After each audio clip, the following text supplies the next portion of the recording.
So I invite our principal, Reverend Father Baichu George Mantembali, for the presidential address. Oh, can you hear me now? Yes, Father. Yes, Father. Yeah, okay, sorry. Yeah. Okay, good afternoon. Uh, Respected Chief Guest of the Day, Mr. Swavik Nandi, co-founder of Asian School of Tea, Kolkata, the resource person of today, my dear HOD and faculty members of Naibunya Institute of Hotel Management, my dear students, and all the participants of the day. So I'm very happy to welcome you all, especially as the first series of this webinar of this academic year. And as all of us know, the COVID situation has made us all going back to an online platform for a while again. So today, it's an initiative of the Department of Hotel Management to bring Mr. Savik Nandi to this esteemed organization to give his experience and thoughts on this tea varieties and service. So I'm very happy to have Savik Nandi today here, and I extend my heartfelt congratulations and gratitude for accepting our invitation and delivering this program for our participants. At the same time, I also extend my um, all heartfelt congrats to the department and all the coordinators of today. And without much delay, I just mention that this program is being inaugurated. So all the best. Thank you. Thank you. So thank you, Father. Mr. Savik, the stage is yours. Okay, thank you. Very good afternoon to everyone, and a big thanks to Suresh and all the faculty members for inviting me today for this session on tea.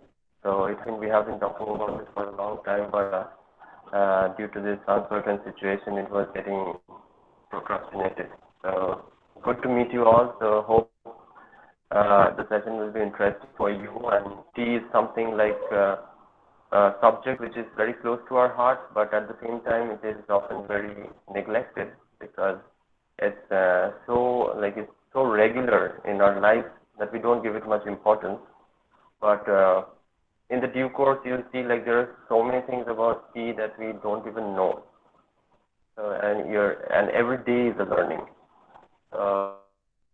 It's much beyond the regular chai that we Indians are used to. So there's a huge variety and that you're yet to explore. Okay. My voice is not clear. Okay. Am I? Is it better now? Yes, Savik, it's better. Okay. All right. So we'll speak to the microphone itself. Firstly, we draw a brief background into the history of tea, so where it all started. So many of you must be knowing, maybe some of you don't. The first country to have started drinking tea or discovered tea was China.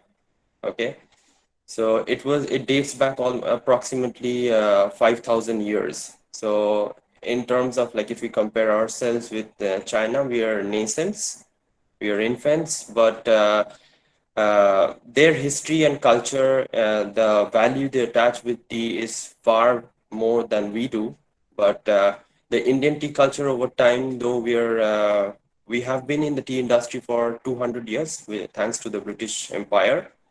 Uh, but our culture has caught up pretty fast. Okay, so Indian tea has become popular to the world over the years, and there are celebrated tea regions from India which are Darjeeling and Assam, and you also have a place close to where you are from, which is Nilgiris. Teas from Nilgiris are also very popular across the world. Before we come to that section, let's first a little bit check the history. So China was the one who started drinking tea.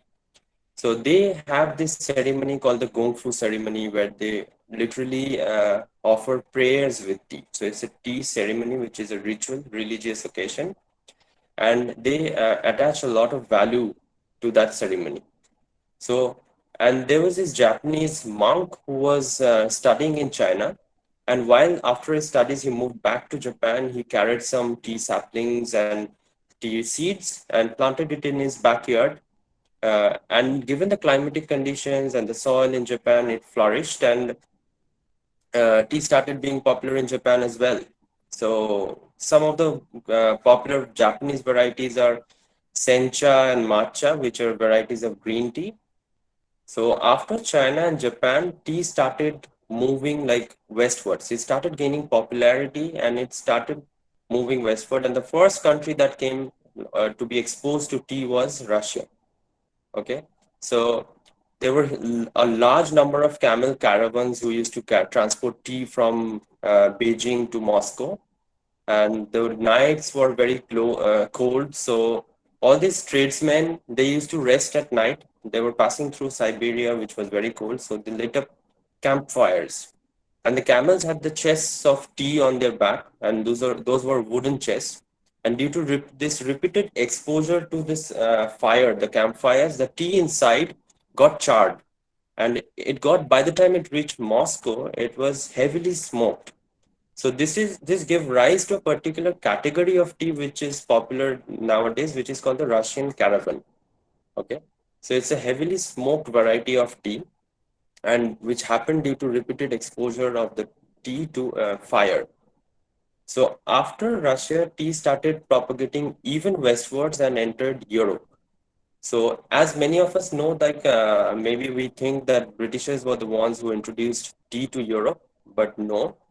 The first countries to have introduced tea into Europe were the Dutch and the Portuguese.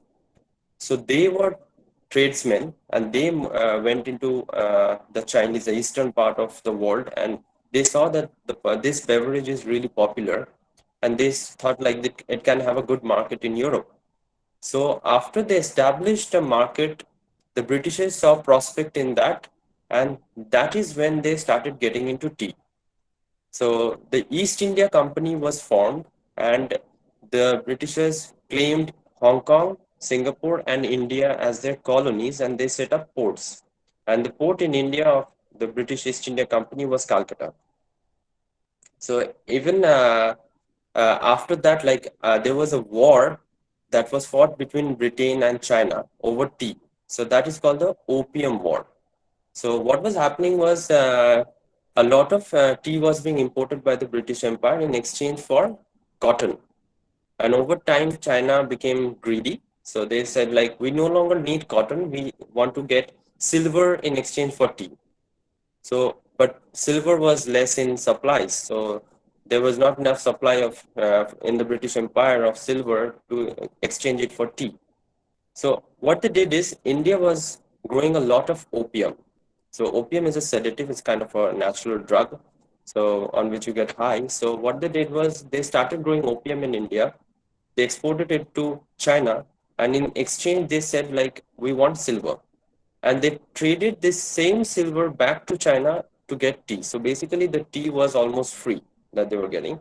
Of course, the Chinese government discovered this over time, and they declared a war, and huge quantity of opium, like which was exported by the British Empire, was dumped in the Cantonese Sea, and that led to the Opium War between China and Britain.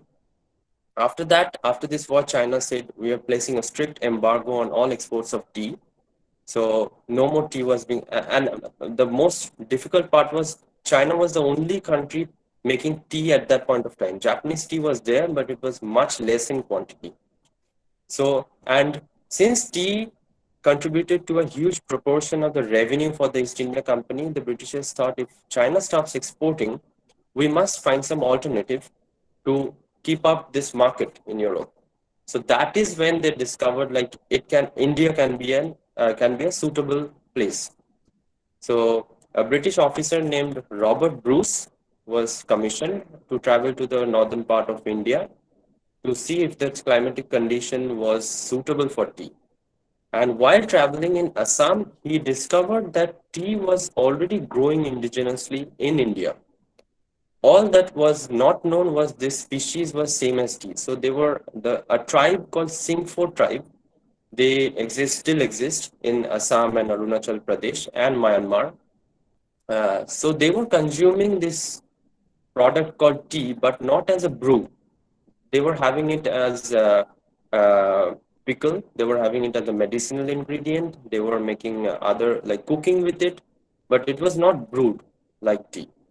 So Robert Bruce was the one who said like, okay, this is the plant same as the Chinese tea plant.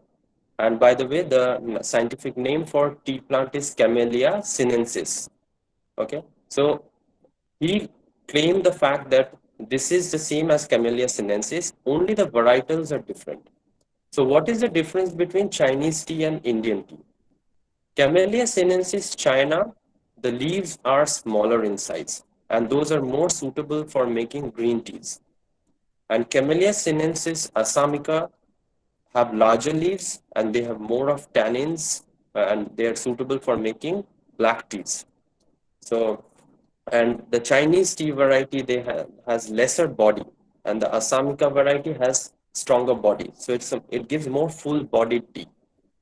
So after this, the dependence on China for tea finished, and India started flourishing in tea. Okay, so after Assam, which was the place to be experimented for tea, tea plants or tea saplings were planted in Dehradun, Bhimtal, Kangra Valley, Nilgiris, and Darjeeling. So all these places proved to be suitable for tea, but in limited quantities. Okay, the largest producing region in India of tea is Assam in terms of harvest. After that, it's Duars and the lower Himalayan belt where all the, again, teas are produced, but these teas are mostly made for milk tea. Uh, so depending on the processing of tea, the varieties of the cup or the characteristics of the cup vary. So tea bush or Camellia sinensis is there in Darjeeling, Assam, Nilgiri, Kangra, Duars, and a lot of different areas in India. But what are the processes involved in tea from the stage of the bush? The first step is I'm making you go through this so that you understand the varieties, how the varieties come about. So the leaves are all coming from the same species of plant. It's only depending on the processing of the leaves that the varieties differ. So the first step is plucking or pricking the leaves from the tea bushes, collecting the green leaves. Then it's taken to the factory, processing factory. What happens there is the first step is called withering. After plucking, it's withering. What is withering? You lay out the leaves on a long table. The base of the table is basically a mesh, and under the mesh, you pass hot air. The whole purpose of this is to reduce the moisture content in the leaves. Okay. After withering, you send it for rolling, which gives a shape to the leaves.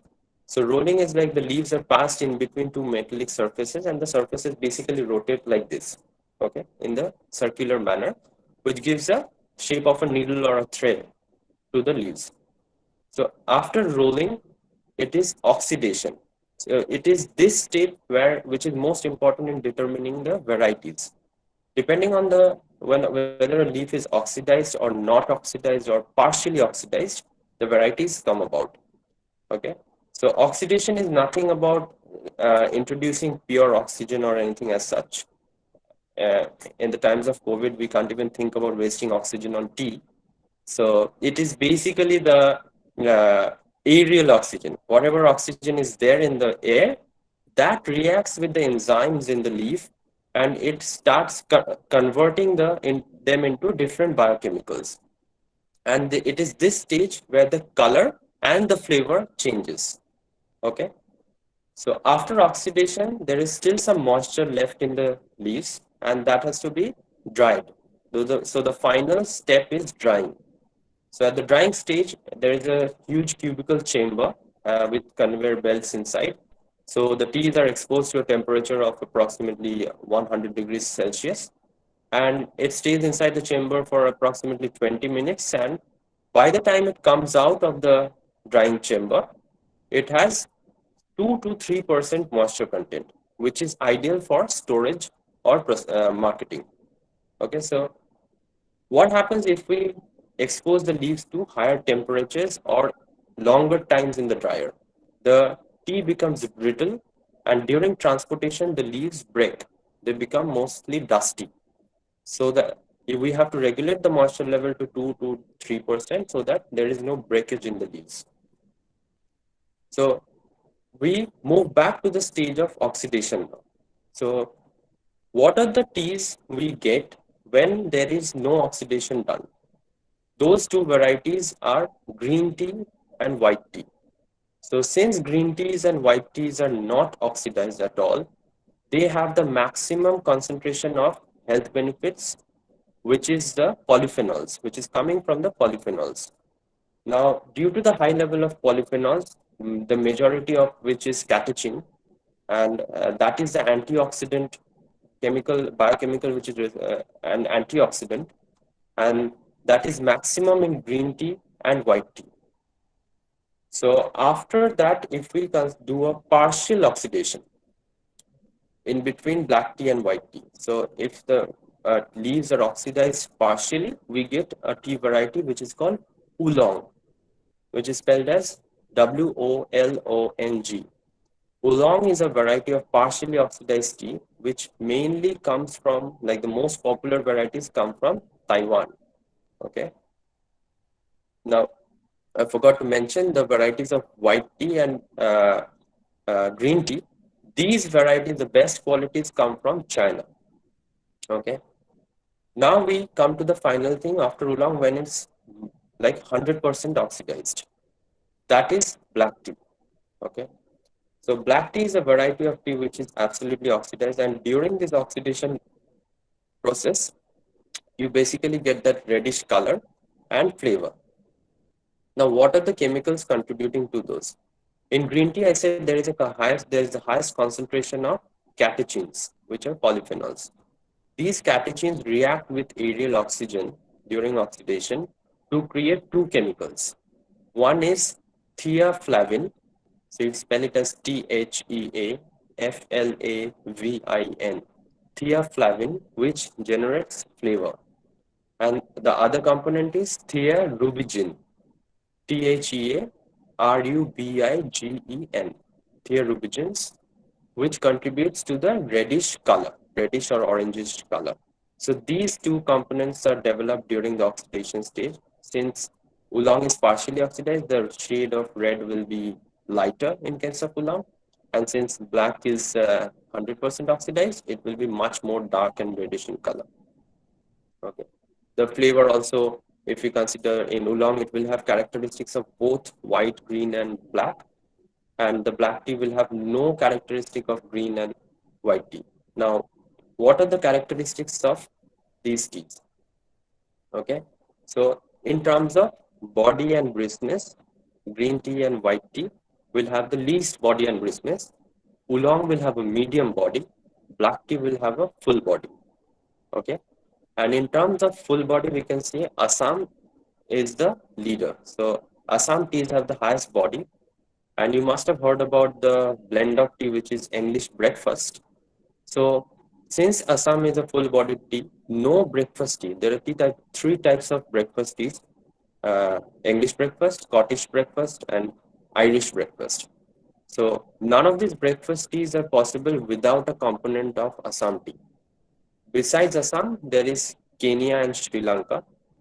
Black teas from these origins are blended with the breakfast teas, but the proportion varies. And in Irish breakfast, which is the strongest of all the three breakfast teas, the component of Assam is the maximum in percentage. Okay, so after the varieties, we come to the service part of it, because you will be mostly getting into the, like, since you're from hospitality background, you'll be requiring that information. So how do we serve tea and how do we prepare tea and which tea to serve to which guest along with which food. Okay.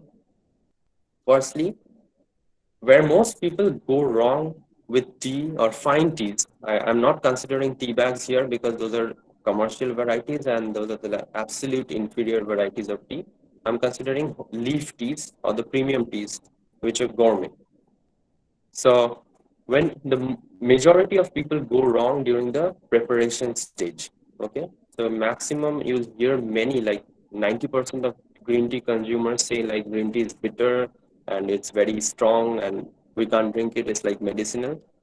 But where they go wrong is the preparation, okay? So how do you prepare the standardizations of preparing tea? First is for every 100 milliliters of water, you require 2 grams of tea, any tea, irrespective of the variety, any tea.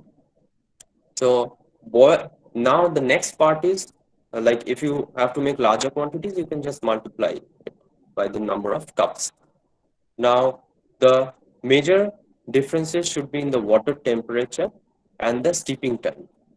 So first fault that you can make is like using excessive amount of tea for 1 cup of tea, 1 cup, which can make the end cup very bitter and unpalatable. So you shouldn't be doing that. Secondly, water temperatures. So we'll go category wise. The water temperature for brewing white tea should ideally be 70 to 75 degrees Celsius. If you brew white tea in 100 degrees Celsius water, it will go very harsh. Okay. Next is green tea. The optimum temperature for brewing green tea is 80 degrees approximately. So these are all in Celsius or centigrade. If you want to brew oolong, it is 85 to 90 degrees Celsius. And for black tea, it can be 100 degrees Celsius. Now, the brewing time. How long should you steep it? For white tea, the ideal steeping time is 2 to 3 minutes. Do not wait longer. Okay, white tea is not supposed to get color, and even for green tea, do not wait for color to come out. These teas are not meant to be to color the cup because they have not gone through oxidation. So for green tea, the timing should be 3 to 4 minutes. For oolong, approximately 4 to 5 minutes. 5 minutes would be too long. I would say stick to 4 minutes. And for black tea, approximately 5 minutes. Okay. Again, if you brew the black teas for too short length of time, so 2 to 3 minutes, all the flavors and the characteristics won't be coming out in the cup. So to extract all of that, you need to brew it for a longer time. So if you notice, the more a tea is oxidized, the longer it is steeped. Okay, the shorter the oxidation level, the shorter is the steeping time. Now, if you wait for a green tea to brew for 4 to 5 minutes, of course, it will become medicinal and it will be very bitter because there is a huge quantity of tannins in tea. So tannins are the components that lead to the bitterness in the cup. Okay. So if you brew it for 2 to 3 minutes, the tannins will be extracted in lesser amounts and you will get the umami flavor. So all of you must be knowing, but still if you don't know, umami is the mouth savory flavor. So it feels that succulent, mouth filling kind of a feeling. So that's the fifth taste that we have in on our palate. And those are the steeping techniques. Next is how to pair food with tea. There can be two types of pairing. One can be the congruent pairing and one can be the contrasting pairing. So for tolerant food consumers or tolerant consumers, people who have high tolerance on their tongue, you can go with contrasting pairings. So where there is an outburst of flavors and it is very contrasting in flavors with the food and the tea. So it's very different. For intolerant people with intolerant palate, you can go for congruent pairing, which is like in sync with the flavor. So for example, you can serve white tea with maybe continental dishes or black tea with Asian food, which is very spicy and hot. But that is a congruent pairing. But for contrasting pairing, you can even serve maybe masala chai with Italian cuisine or something like that, which is absolutely different. but most people, like there will be a very small percentage of people who would be able to take that. So I think it is very similar to pairing food with wine as well. So depending on the tannin level also, you have to differentiate between the whom to suggest what. And another way is of taking tea orders.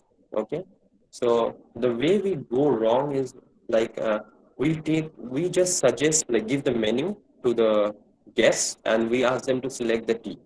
But what we don't do in case of tea, but we do for wines, is like reading the labels. Okay. So if it's a premium tea, you should always explain or read the labels to the guests. You should tell them the story behind it, the region it is coming from, the year of harvest, the oxidation level, show them the dry leaves. Okay. All of this engagement is very enriching for the guest. So majority of the fine dining restaurants or the luxury hotels lack there. Okay, they have a lounge where they have luxury beverages, but tea is always neglected. Okay, I would say especially in India, not abroad, because here tea is not a luxury drink, coffee is. Okay, so another step of engaging guests during service is like rather than preparing the tea in the kitchen or at the counter where the guest cannot sit, prepare it in front of them. Use nice accessories, give those accessories to them and let them do it. Okay. Like an experience is always engaging when you appeal to the larger number of senses. We have 5 senses. So when you're preparing like serving them the prepared tea, you're just giving them the opportunity to explore their nose and tongue. But when you make them prepare or brew the tea themselves with a nice teapot and a tea cozy and nice cups, so you are appealing to their visual aspect also and touch also. They're touching the tea leaves, they're brewing it, they're watching the tea leaves swirl in the hot water. Those things are very engaging. Okay, so I think that would be majority about your service, and be there with the guests when they taste the tea and explain. So, what are the prospects of being a tea sommelier? So, as sommeliers, we have to develop our tongues and noses as well. Okay, so uh, many people are not able to explain the flavor notes of tea. Okay, so that is only possible when you taste different varieties yourself. So we have limitation these days to stick to the internet, but until and unless, like I'm trying to pass on as much information as internet permits, but until and unless you taste different teas, and it's true for all different foods and beverages, you cannot learn. So you have to. I'll show you how to do that. Okay. So basically, for tea tasting, we have this. You'll see it at any tea factory or tea company or auction houses. So this is a cup, a lid, and a bowl. Okay. So very simple apparatus. There's no rocket science involved. So you basically add 2 grams of tea. This is measured 100 ml. So you add 2 grams of leaf to this. Add hot water. Follow the brewing water temperature and brewing times that I mentioned. After that, you basically just upturn the liquor and pour it in the bowl. Okay. What are the things you should, while you're learning, what are the things you should notice or evaluate while evaluating tea, sensory evaluation of tea? Basically, it's an organoleptic tasting, which involves your senses of smell and taste. So after pouring the leaves, you have to basically upturn this and take the steep leaves on the lid. Okay. So now the whole of the leaves have come on this lid. First thing you should see is the dry leaf. So dry leaf, what you should be seeing, there are 2 things to be noticed, at least at the primary level, which is the leaf size and the color. Okay. Leaf size, based on leaf size, it can be whole leaf, brokens, fannings, and dust. So this is in the descending order of size of leaves. Whole leaves will have the highest concentration of flavors because the leaves have not broken up. During the rolling step, which I said, which is the second step of tea processing, some of the leaves have a breakage. that exposes the enzymes, and that makes it, when you prepare those leaves, brokens and fannings and dust, as you go down in size, they give more body to the cup, but less of flavor. Okay, it will give strength to the cup, but it will have lesser flavor than whole leaf teas. Okay, so you have to see the size and the color. So next thing you see is the infused leaf. So this in tea industry we say can say 80% of the characteristic of the cup. So even without tasting the cup, if you smell it, you can say smell it and see it, the color of the infusion. You can almost say 80% how the cup will be. Okay. So what you have to see in the infusion is the color and the aroma. So color for green tea and white tea would usually be greenish white or pale green in color. For oolong, it will be greenish brown because it just started oxidizing, and for black tea, it would be dark brown or coppery. Okay. So, and the smell, the aroma for white tea, it usually is flowery, fruity, and lighter notes and some kind of grassiness. Okay. Green tea will be absolutely vegetal or herbaceous. Okay, it smells like freshly peeled green vegetables. Or even the Chinese varieties of green tea will have a marine smell. Okay, it smells like it's slightly fishy, like fish. Okay, so that is the characteristic of Chinese green tea. The oolongs will have notes of woodiness, ripe red fruit or stone fruits, that kind of a note. And black tea will definitely be woody and a little bit of maybe spicy, like sweet spices like cinnamon or nutmeg, and maybe earthy. Okay, so earthy in the sense like wet soil. Maybe after the summers when you get the first rain, the smell that you get in a forest, that kind of an aroma.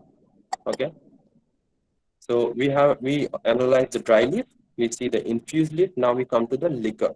So usually we take a sip from the bowl and you swirl it in your mouth so that it touches all your inner mouth cavity.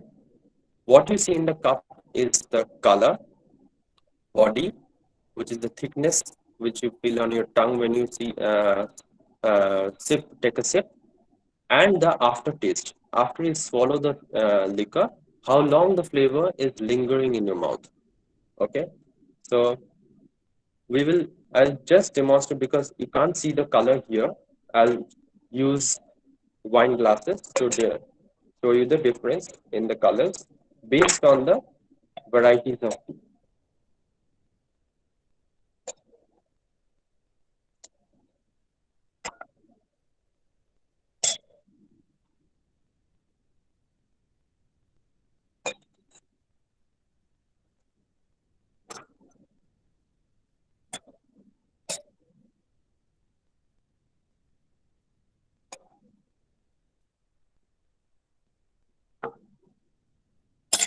We will move from the least oxidized varieties to the highest oxidized varieties. The first would be white tea, definitely. So this is white tea. Okay. It is pale yellow or yellowish green in color in terms of liquor. If you smell it, it has notes of maybe sweet flowers, spring flowers, and green fruits. So this is white tea.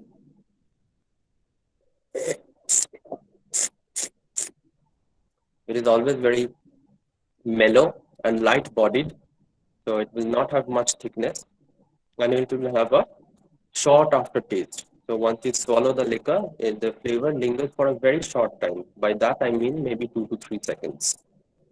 Okay. Next we move to green tea. So I'll compare. This is white tea. This is green tea.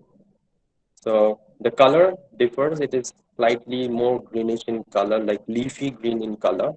So aroma would be, I would say this has a little bit of that marine aroma and green vegetables.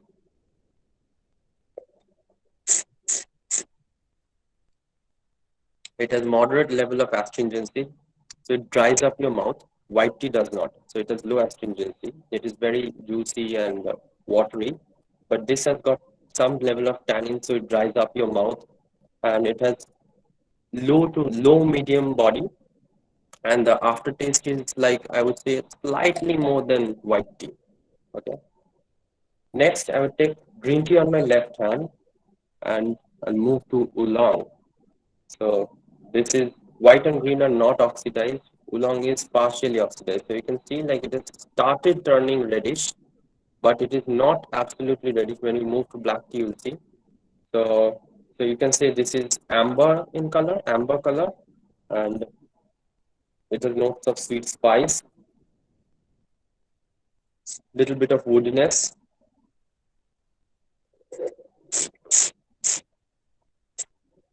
Medium body, medium aftertaste. By that I mean it lingers for approximately 4 to 5 seconds, and it is a nice cup, like one of my favorite oolong. So I take the oolong on my left hand. We move to black tea, which is the highest oxidized. So if you see, this is amber in color. This is absolutely blood red in color, and you can see through this a little bit, but this is really cloudy, okay, or murky. So, and you have notes of wood, earthiness, and ripe red fruit. It is absolutely full body. It is the second flush or summer harvest Assam black tea, which is full bodied, and it has some golden tips also. So, and the body is very high, perfect for a breakfast cup. You can add some milk to this as well. And the aftertaste is pretty long. So I'm still having it. So it can last for 8 to 10 seconds also. Okay. So these are the varieties of tea based on their level of oxidation and the regions. So with this, we come almost to the end of the session. I would request Suresh to, if there are any questions or clarifications to be done, I would be happy to answer. Thank you, Saurabh. Students, if you have any doubt and if there's any internet issue, you can also type in the chat that I can read out for you.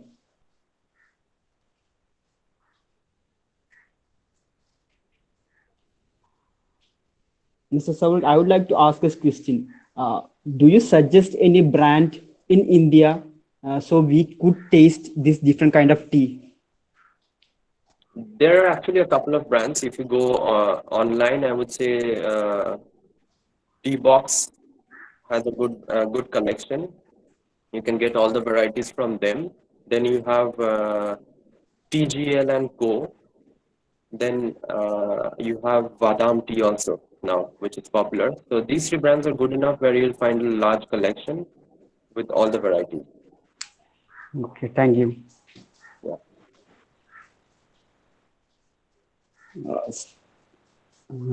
Students.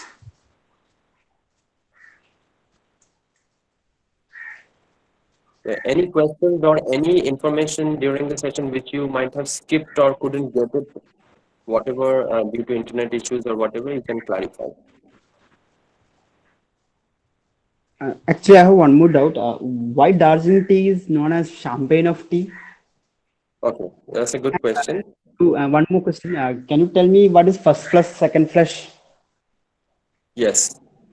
Thank you. Firstly, there are two ways of differentiating tea or classifying tea. First, based on the regions where it is coming from, and secondly, based on the seasons. Okay, there are other classifications also, but these two are mostly the broad ones. So, if you based on classification, based on region, we have Assam, Darjeeling, Nilgiri, Kangra, or Duars. So Darjeeling tea is very popular because of its flavor, and to maintain its authenticity, the Tea Board of India applied for GI tag. What is GI? It is a Geographical Indications Act, where a product coming from a specific region is maintained, like due to its popularity, is based on that the name of the region. So if a sparkling tea, wine is coming from Champagne, it can be called champagne only if it's coming from Champagne region of France. So there are sparkling wines from Spain also, India also, but you cannot call them champagne. Similarly, in terms of tea, Darjeeling is very popular because of its variety or the flavor of tea. That's why a Tea Board of India has enlisted 87 tea gardens. You can call Darjeeling tea a Darjeeling tea if it's coming from only those 87 tea gardens. Outside those tea gardens, if it's coming from the tea is being coming harvested from outside those list of 87 gardens, it cannot be claimed as Darjeeling tea. So that is why, because of the flavor popularity, it has been named the champagne of teas. And your second question was flushes. So in flushes, it's nothing like in the tea industry. Flushes basically mean harvesting season. So the first flush is the spring flush. Any tea that is plucked and produced or manufactured or processed during spring is called first flush. Any tea that is plucked and processed during summer is called second flush. Any tea plucked and processed during monsoon is called third flush. Any tea plucked and processed during autumn is called fourth flush. And any tea plucked and processed during winter is fifth flush. So in India, majority of the regions do not have a fifth flush because the temperatures go down in winter. And during cold season, the tea bushes don't sprout leaves. Okay. And but in countries like Sri Lanka and Kenya, where the temperatures are high all throughout the year, they also have a fifth flush or a winter flush. So basically, flush means harvesting season. Thank you. Hello. Yes. Sir, I actually have two questions. Okay. So my first question is actually you said about the white tea. Yes. So actually white tea is expensive compared to other teas. And why I think maybe the process would be expensive compared to other teas. And it's why like that. And my second question was, does it have more caffeine and antioxidants compared to other teas? Okay. The first thing that we would is like, why is it expensive? Firstly, the harvesting season for white tea is very short. You can make white tea out of the leaves which are plucked during early spring only, which is end of February till the middle of March. If you try to make white tea out of leaves plucked during summer or autumn or any other season, it will turn out to be a very bad white tea, or it won't be white tea. Okay. So since the harvesting season is so short, the amount of leaves that you get is also less, and due to high demand, the price goes up. Secondly, you have to take a lot of care when processing white tea. So if you go wrong anywhere, or if it even gets slightly oxidized, it doesn't remain white tea anymore. Okay, that is the reason it is labor intensive, first of all, and due to the short harvesting season, it is more expensive. And when you come to caffeine, it was you asked about caffeine, and there was another thing. Yeah, What was and antioxidants, like okay? compared to like Yes, other. if you consider antioxidants, green tea and white tea are almost similar, but white tea has slightly more antioxidants than green tea. So in terms of health benefits, it's even better than green tea. And if you consider caffeine, it is a very dicey subject. Okay, there has been researches going on around the world from different botanists. So what I can say, it can turn. I'll try to explain, but if it's a little bit technical and complex, please don't mind. The first thing is like caffeine concentration is highest at the terminal buds of a bush. By that I mean when the plant grows, there are buds at the top which helps the plant grow, and the caffeine is the highest, like it's a pest repelling chemical. The plant generates caffeine to keep pests away. So any bud where the growth point will have the highest concentration of caffeine. So any tea that has more now concentration of tips or buds will have higher caffeine content. So it's not about white tea or black tea. Any tea which has more amount of buds or tips will have more caffeine. The lesser the buds or tips, the lesser the caffeine, because caffeine is not there in the leaves. It's there only in the buds. Yeah, okay. Thank you, sir. Welcome. Anyone else? Anything?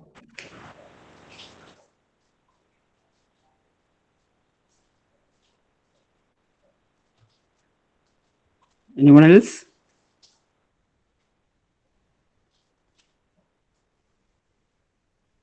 Mr. Saud, I would like to ask you this, that you run a Asian School of Tea. So Yes. what is your mission and what do you teach in that school?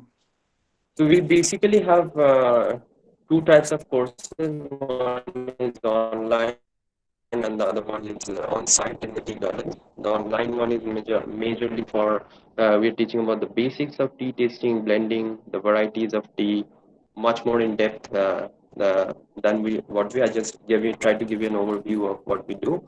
And the tea sommelier program, which is the on-site program in the tea gardens, that is for much more intense. It's a 7 days program where you visit tea gardens, tea factories, taste teas, like not only from India but from all the tea growing countries in the world, and also do learn to blend teas yourself, not only conventional teas but also herbal blends, which are getting more and more popular these days. So blends of teas with spices, herbs, fruits, flowers, etc. So that is a much more intensive program where you have hands-on experience on the processing and manufacturing techniques and tasting. Thank you.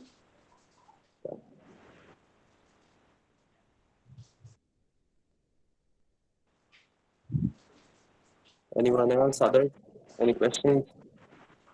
So please feel free to ask. It is not a rocket science or physics or mathematics class. It's just tea. So if you have anything, any queries, please ask.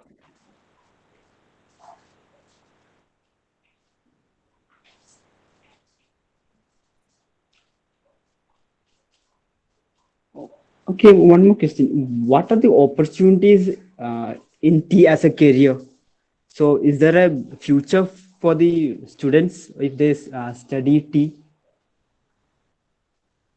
Oh, absolutely, yes. It is a very much a growing industry, and now with a lot of people becoming health conscious, tea has a very bright future. So the number of consumers, the market size, and awareness about premium teas are increasing every day, and people are shifting from aerated drinks and coffee to tea like in a rapid pace.